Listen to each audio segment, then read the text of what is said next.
News 18 Madhya Pradesh Chhattisgarh देख रहे हैं आप। मैं हूं आपके साथ प्रशांत कटारे। उस वक्त आपको दिल्ली लिए चलते हैं। पीएम मोदी संबोधित कर रहे हैं, सुनिए। हजारों लोगों को रोजगार भी मिलेगा। और आप जानते हैं, जब शुद्ध पानी पीने को मिलता है तो इम्यूनिटी को बहुत मदद मिलती है। रोग प्रतिरोध के लिए बहुत बड़ी ताकत मिलती है, बीमारियां दूर रहती है। इसलिए इस पानी सिर्फ नल से पानी आएगा इतना विषय नहीं है। निश्चित रूप से ये प्रोजेक्ट हर घर नल से जल पहुंचाने के हमारे व्यापक लक्ष्य को भी बहुत अधिक गति देगा। मैं इस वाटर प्रोजेक्ट के लिए मणिपुर के लोगों को और विशेष करके मणिपुर की मेरी माताओं बहनों को बहुत बहुत बधाई देता हूं। साथियों, पिछले वर्ष जब देश में जल जीवन मिशन की शुरुआत हो रही थी, तभी मैंने कहा था कि हमें पहले की सरकारों के मुकाबले कई गुना तेजी से काम करना है। जब 15 करोड़ से ज्यादा घरों में पाइप से पानी पहुंचाना हो तो एक पल के लिए भी रुकने के बारे में सोचा नहीं जा सकता। यही वजह थी कि लॉकडाउन के समय में भी गांव-गांव में पाइपलाइन बिछाने और जागरूकता बढ़ाने, पंचायतों के साथ लाने का काम लगातार जारी रहा। आज स्थिति ये है कि देश में करीब करीब 1 लाख वाटर कनेक्शन, यानी घरों में पानी का कनेक्शन प्रतिदिन रोज दिया जा रहा है। यानी हर रोज 1 लाख माताओं बहनों के जीवन से पानी की इतनी बड़ी चिंता को हम दूर कर रहे हैं। 1 लाख परिवार की माताओं बहनों को उनका जीवन आसान बना रहे हैं। ये तेजी इसलिए भी संभव हो पा रही है क्योंकि जल जीवन मिशन एक जन आंदोलन के रूप में आगे बढ़ रहा है। इसमें गांव के लोग, विशेष करके गांव की बहनें, गांव के जनप्रतिनिधि ही मिलकर के तय कर रहे हैं कि कहां पाइप। पीएम मोदी को आप सुन रहे थे। और अब अगली खबर का रुख करेंगे। अगली खबर उज्जैन से है, जहां अवैध निर्माण पर बुलडोजर चलाया गया है। कुख्यात अपराधी सलमान लाला का मकान जमींदोज कर दिया गया है। अवैध 3 मंजिला इमारत को ढा दिया गया, गिरा दिया गया। जिले में अपराधियों के खिलाफ प्रशासन लगातार अभियान चला रहा है, लगातार एक्शन ले रहा है। तो ये बड़ी खबर इस वक्त की उज्जैन से, जहां अवैध निर्माण को ढाया गया है, नेस्तनाबूद किया गया है। कुख्यात अपराधी सलमान लाला का 3 मंजिला अवैध मकान जमींदोज कर दिया गया है, ढा दिया गया है। ये तस्वीरें भी इस वक्त अपनी टीवी स्क्रीन पर आप देख पा रहे हैं। पुलिस अमले के साथ प्रशासन पहुंचा था और जो सलमान लाला का अवैध मकान था, अवैध इमारत थी, 3 मंजिला ये इमारत बताई जा रही, जो कि अवैध तरीके से निर्माण की गई थी, उसे ढहा दिया गया है। प्रशासन ने जमींदोज कर दिया है। और दरअसल उज्जैन जिले में अपराधियों के खिलाफ लगातार प्रशासन अभियान चला रहा है। जो अवैध गतिविधियां हैं, अवैध कंस्ट्रक्शन है, उनके खिलाफ एक्शन चल रहा है। आनंद निगम हमारे साथ जुड़ गए हैं। अवैध ये मुहिम ऐसा लग रहा है कि जिले में इस वक्त चल रही है, जो भी अवैध निर्माण है या अवैध गतिविधियां उनके खिलाफ। बिल्कुल प्रशांत, देखिए ये एक ही हफ्ते में ये दूसरी बड़ी कार्रवाई उज्जैन जिला प्रशासन ने की है पुलिस के साथ मिलकर। और ये जो सलमान लाला जिसका नाम बताया जा रहा है, ये बड़ा हिस्ट्री शीटर है। इससे 10 से अधिक इस पे मामले दर्ज हैं और ये नागदा में अपनी कई बार अपने रसूख के बल पे कई लोगों की हत्या और बड़े कामों में अवैध वसूली के काम में भी ये शामिल रहा है। इसको लेकर तमाम तरह की कई बार इसमें शिकायतें हुई है, लेकिन अब तक कोई कार्रवाई नहीं हुई थी। लेकिन आज पुलिस ने जो है दम दिखाया है और उसके बाद आज उसका 3 मंजिला मकान बिरची बाजार स्थित ये मकान बताया जा रहा है नागदक में।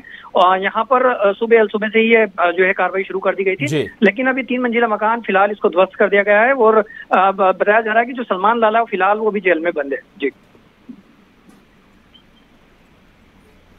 बिल्कुल, इस शख्स की जिसका जिक्र आप कर रहे हैं सलमान लाला, यही एक अवैध संपत्ति है या और भी प्रशासन ने चिन्हित कर रखी है? बिल्कुल, देखिए फिलहाल जो पुलिस के आला अधिकारी बता रहे हैं कि जो नागदा में जो एक बड़ी संपत्ति के रूप में इसने जो यहाँ पर इसने जमा की थी वो यही एक बड़ा मकान था, लेकिन इसने कई जगह अवैध रूप से कई लोगों को डरा धमकाकर कुछ जो है बड़ी खेती की जमीनें भी इसने हड़प कर रखी है। उसको भी पुलिस ने कहा है कि जो लोग उससे पीड़ित हैं वो आके थाने में शिकायत करवाएं, वो उस पर भी पुलिस कार्रवाई करेगी। तो फिलहाल पुलिस पूरा मन बना चुकी है ऐसे गुंडे अभियान को लेकर कि जो बड़ा भी गुंडे हैं उनके खिलाफ पुलिस आगे भी इसी तरह की कार्रवाई करती नजर आएगी। जी शुक्रिया आपका इस पूरी जानकारी के लिए आनंद, धन्यवाद। तो जैन जिला प्रशासन इस वक्त मुहिम में जुटा है और मुहिम इस बात की कि जो भी अवैध निर्माण है या जो भी आपराधिक किस्म के लोग हैं उनके जरिए जो भी संपत्ति अर्जित की गई अवैध तरीके से उसे ध्वस्त किया जाए। अगली खबर का रुख करें। अगली खबर टीकमगढ़ से, निवाड़ी से ये बड़ी खबर है। बाइक एजेंसी के मालिक की हत्या कर दी गई। अपराधियों के साथ मारपीट में जख्मी हुए थे ये शख्स। अस्पताल में इलाज के दौरान उन्होंने दम तोड़ दिया। पूरे मामले की जांच में पुलिस जुटी हुई है। तो निवाड़ी से ये बड़ी खबर है जहां बाइक एजेंसी के एक मालिक की हत्या कर दी गई है। दरअसल अपराधियों के साथ मारपीट में बाइक एजेंसी के मालिक जख्मी हो गए थे, घायल हो गए थे और अस्पताल में इलाज के दौरान उन्होंने दम तोड़ दिया है, उनकी मौत हो गई है। अब पूरे मामले में पुलिस खोजबीन में जुटी हुई है, जांच में जुटी हुई है। आखिर इस वारदात के पीछे कौन था, एक्शन की तैयारी है पुलिस की। तो ये खबर निवाड़ी से है जहां एक बाइक एजेंसी के मालिक का बदमाशों के साथ, अपराधियों के साथ झगड़ा हुआ था। अपराधियों के साथ मारपीट हुई थी, उसी दौरान जख्मी हो गए थे बाइक एजेंसी के मालिक और उनकी अस्पताल में मौत हो गई।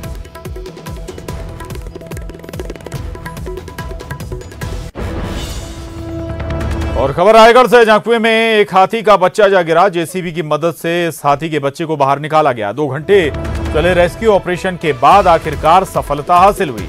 धर्मजयगढ़ वन मंडल के डूलिया मुडा गांव में हाथी जा गिरा था और 17 हाथियों का दल क्षेत्र में दरअसल विचरण कर रहा है। उसी दौरान ये जो हाथी का बच्चा है वो कुएं में जा गिरा था, हादसे का शिकार हो गया था और काफी लंबे रेस्क्यू ऑपरेशन के बाद आखिरकार हाथी के बच्चे को सुरक्षित कुएं से बाहर निकाल लिया गया। 2 घंटे तक करीब ये रेस्क्यू ऑपरेशन चला। कड़ी मशक्कत के बाद आखिरकार हाथी के बच्चे को बचाया जा सका।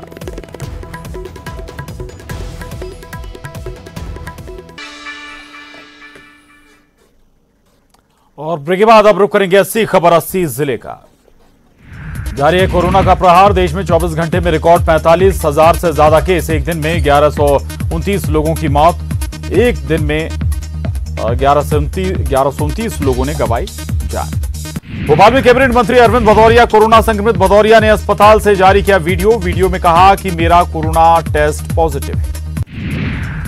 अरविंद भदौरिया पर सीएम शिवराज का ट्वीट। भदौरिया के जल्दी ठीक होने की उन्होंने की कामना। मध्य प्रदेश में कोरोना का कहर जारी। अब तक 25,000 से ज्यादा मामले, 16,912 मरीज हुए स्वस्थ। भोपाल में लगेगा 10 दिन का टोटल लॉकडाउन। 24 जुलाई की आधी रात से 3 अगस्त तक रहेगा लॉकडाउन। लॉकडाउन की घोषणा के बाद भोपाल के बाजारों में दिखी भारी भीड़। जरूरत का सामान खरीदने पहुंचे लोग। सरकार के फैसले को ठहराया सही। लॉकडाउन पर सीएम शिवराज की जनता से अपील। भोपाल में कोरोना की स्थिति और नागरिकों के हित में लिया है फैसला। लॉकडाउन के नियमों का करें पालन। भोपाल में लॉकडाउन का विरोध। कांग्रेस विधायक आरिफ मसूद ने किया विरोध। त्योहारों के समय लिया गया फैसला गलत। कहा प्रदेश में बकरीद मनेगी, हर हाल में होगी कुर्बानी। शंकराचार्य के समर्थन में दिग्विजय सिंह का ट्वीट। राम मंदिर के शिलान्यास को लेकर सरकार को दिया सुझाव। शंकराचार्य जी को आमंत्रित कर शुभ मुहूर्त में हो शिलान्यास। धार्मिक विषय को राजनीति से दूर रखें। सीधी में कोरोना पॉजिटिव मरीज के परिजनों की बड़ी लापरवाही। प्रशासन के लालता चौक के पास किया मरीज को होम क्वारंटाइन। घर के आसपास प्रशासन ने लगाई जाली, बावजूद इसके जाली हटाकर परिजन घर से निकल रहे बाहर।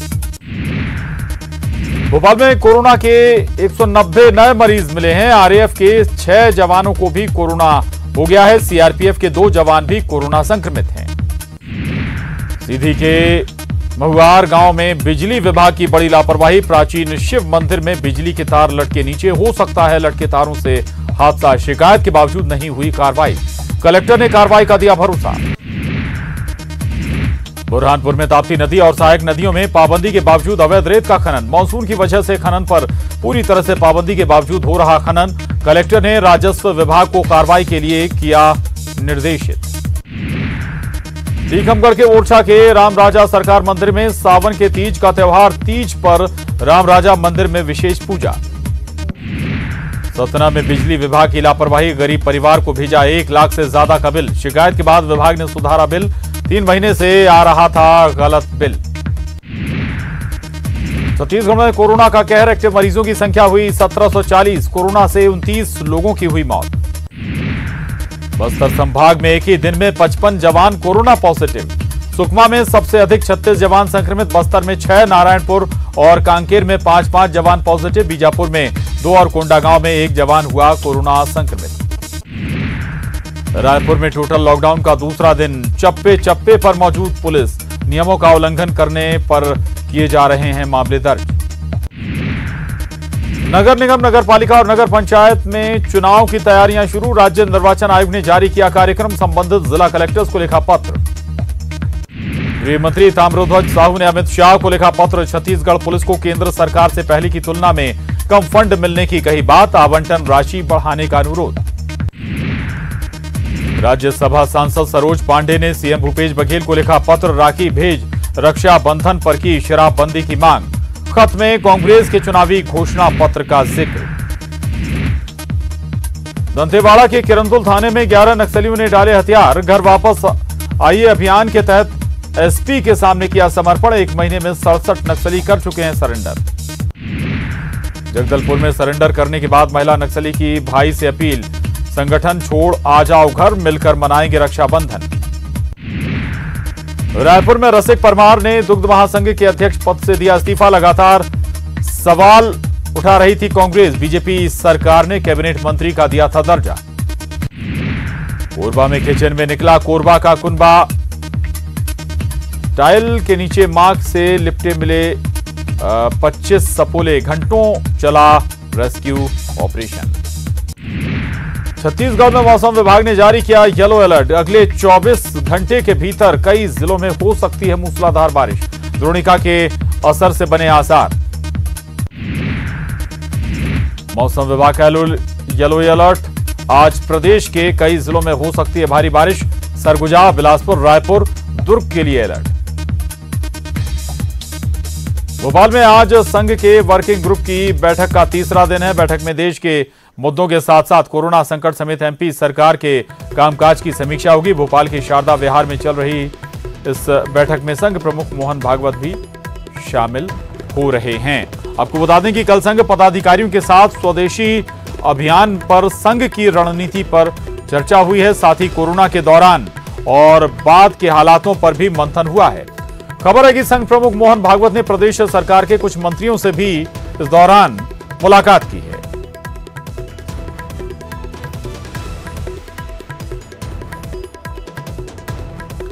तो आरएसएस का ये मैराथन मंथन है, तीसरा दिन है आज चर्चाओं का। और इस दौरान अब माना जा रहा है कि संघ प्रमुख मोहन भागवत प्रदेश सरकार के कुछ मंत्रियों से भी मुलाकात कर सकते हैं। इसके अलावा कई और जो मसले हैं 2 दिनों में चर्चा में रहे हैं संघ की बैठक के दौरान। और अब माना जा रहा है कि सरकार के कामकाज के मद्देनजर भी मोहन भागवत चर्चा कर सकते हैं कुछ मंत्रियों के साथ।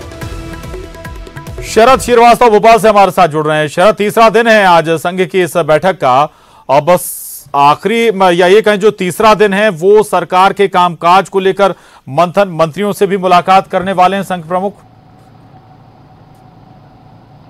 देखिए प्रशांत, आपने एक बात बिल्कुल सही कही है कि जो बैठक है वो उसका आज तीसरा दिन है और इस बैठक में कई अहम मुद्दों पर चर्चा हो रही है। देखिए, जहां तक बात कल की करें और उससे पहले बात करें बैठक की, तो जो जानकारी सूत्रों के हवाले से निकल के आई थी उसमें जो शिक्षा विभाग से संबंधित मंत्री हैं उनकी जो मुलाकात है वो संघ प्रमुख मोहन भागवत से हुई थी, जिसमें स्कूल शिक्षा राज्य मंत्री इंदर सिंह परमार और उच्च शिक्षा मंत्री मोहन यादव की मुलाकात की बात सामने आ रही थी। हालांकि बैठक के अंदर क्या कुछ चल रहा है ये पुख्ता तौर पर जानकारी सामने नहीं आई है। मैं आपको यहाँ दिखाना चाहता हूँ कि यहाँ पे किस तरीके से जो सुरक्षा व्यवस्था है वो तगड़ी की गई और यही शारदा विहार स्कूल है जहाँ पर बैठक चल रही है और इस बैठक के अंदर किसी को भी जाने की जो इजाज़त है वो नहीं है। लेकिन एक बात ज़रूर है कि संघ प्रमुख मोहन भागवत खुद इस बैठक में मौजूद हैं, जिस वजह से जो सुरक्षा है वो उसके तगड़े इंतज़ाम किए गए हैं। तो अंदर की जानकारी सामने पुख्ता तौर पर नहीं है, लेकिन सूत्रों के मुताबिक ये ज़रूर है कि बहुत सारे ऐसे मुद्दे जिन पर चर्चा की जानी थी, मसलन अगर हम कोरोना की बात करें, कोरोना के दौरान की और कोरोना के बाद की जो रणनीति है उस पर किस तरीके से संघ काम करेगा, केंद्र सरकार के जो आत्मनिर्भर भारत और स्वदेशी के जो एजेंडे हैं, जो चीन के खिलाफ एक तरीके से जब विवाद शुरू हुआ और चीन के खिलाफ में एजेंडा जब बना स्वदेशी का, तो फिर उसमें संघ की भूमिका क्या हो सकती है, किस तरीके से संघ के जो आनुषंगिक संगठन हैं वो स्वदेशी और आत्मनिर्भर भारत अभियान में अपनी भूमिका अदा कर सकते हैं। इन सारे मुद्दों को लेकर माना जा रहा है कि इन 5 दिनों में जो मंथन है वो होना है और आज तीसरा दिन है बैठक का। सरकार के कुछ मंत्रियों ने मुलाकात की है और अनुमान ये लगाया जा रहा है कि हो सकता है मुख्यमंत्री शिवराज सिंह चौहान और सरकार के कुछ और मंत्री भी मुलाकात कर सकते हैं। लेकिन अब इस पर संकट इसलिए भी हो सकता है क्योंकि आज जो खबर आई है उसमें सरकार के एक मंत्री कोरोना पॉजिटिव पाए गए हैं और वो कैबिनेट की बैठक में भी मौजूद थे। तो ये एक चिंता की बात है। देखना होगा कि आगे की रणनीति किस तरीके से होती है मंत्रियों से मुलाकात को लेकर संघ प्रमुख की। लेकिन हाँ, जो बैठक के दौर हैं वो जरूर यहाँ शारदा विहार में चल रहे हैं। बिल्कुल शरद, स्वदेशी चीजों को बढ़ावा देने के लिए कुछ संगठन भी हैं आरएसएस के जो हमेशा से आवाज उठाते रहे, हमेशा से उस दिशा में कदम उठाते रहे, ये कहें कि यो लगातार लोगों के बीच जागरूकता फैलाते रहे। हम ये मानकर चलें कि इस दिशा में संघ प्रमुख या संघ कि जो संगठन है और ज्यादा एग्रेसिव होंगे। चीन का जिक्र आप कर रहे थे, चीन का विवाद चूंकि भारत से चल रहा है और इस दौरान स्वदेशी चीजों के इस्तेमाल पर जोर भी अब दिया जा रहा है, सरकार के स्तर पर भी और लोगों के स्तर पर भी। शरद, देखिए प्रशांत, संघ की जो ये बैठक है वो वर्किंग ग्रुप की एक महत्वपूर्ण बैठक है जिसमें मोहन भागवत समेत 15 से 20 जो बड़े पदाधिकारी हैं वो और शीर्षस्थ जो प्रचारक हैं संघ के वो शामिल हो रहे हैं, ऐसी जानकारी है। संघ की बैठक ये आमतौर पर हर 3 महीने के अंतराल में होती है और जब भी होती है तो उसमें राष्ट्रीय परिप्रेक्ष्य के जो मुद्दे होते हैं, सामाजिक मुद्दों से जुड़े हुए, देश हित से जुड़े हुए और अंतर्राष्ट्रीय विषयों से संबंधित उन विषयों पर ऐसी बैठकों में मंथन होता है। और पिछले कुछ दिनों में अगर हम देखें तो 2 बातें सबसे बड़ी महत्वपूर्ण निकल के सामने आई। एक तो कोरोना के बाद की जो आर्थिक स्थिति है, सामाजिक स्थिति है, उसमें किस तरीके से सामाजिक तौर पर बदलाव हो रहे हैं और उनमें संघ की भूमिका हो सकती है। दूसरी, रणनीतिक तौर पर, सियासी तौर पर जो चीन के साथ में विवाद हुआ, क्योंकि पहले पाकिस्तान के साथ में तनातनी चलती रहती थी, लेकिन पिछले कुछ वक्त में जब चीन के साथ में विवाद बढ़ा है तो फिर ये बातें सामने आई। कई सारी सरकार ने जो चीनी ऐप थे उनको ब्लॉक करने का काम किया, चीन के खिलाफ में सख्त तेवर भी सरकार के दिखाई दिए और फिर एक नया अभियान स्वदेशी का शुरू किया गया। संघ हमेशा से इस बात का हिमायती रहा है कि जो स्वदेशी है उसको बढ़ावा दिया जाए, उसको प्रमुखता से बढ़ाया जाए। तो अगर ये स्वदेशी चीन के खिलाफ अभियान में महत्वपूर्ण भूमिका अदा कर सकता है तो फिर इसको और कैसे आगे बढ़ाया जा सकता है, संभवतः इस पर जो चर्चा है वो संघ प्रमुख अपने वरिष्ठ पदाधिकारियों के साथ में कर रहे हैं। और स्वदेशी का और आत्मनिर्भर भारत अभियान जो दोनों कोरोना और चीन से जुड़े हुए हैं उन पर किस तरीके से रणनीति हो सकती है, संघ की भूमिका हो सकती है, उस पर मंथन की संभावना है। जी बिल्कुल बिल्कुल, बहुत शुक्रिया शरद आपका इस पूरी जानकारी के लिए। तो संघ प्रमुख भी इस बैठक में मौजूद हैं। 3 दिनों तक ये तीसरा दिन है आज इस बैठक का, चर्चा का। कई मसले राष्ट्रीय और प्रादेशिक स्तर के जो मसले हैं उन पर भी संघ न केवल विचार कर रहा बल्कि अपनी भूमिका भी देख रहा है। बहरहाल बुलेटिन में बस इतना ही। खबरों का सिलसिला जारी है।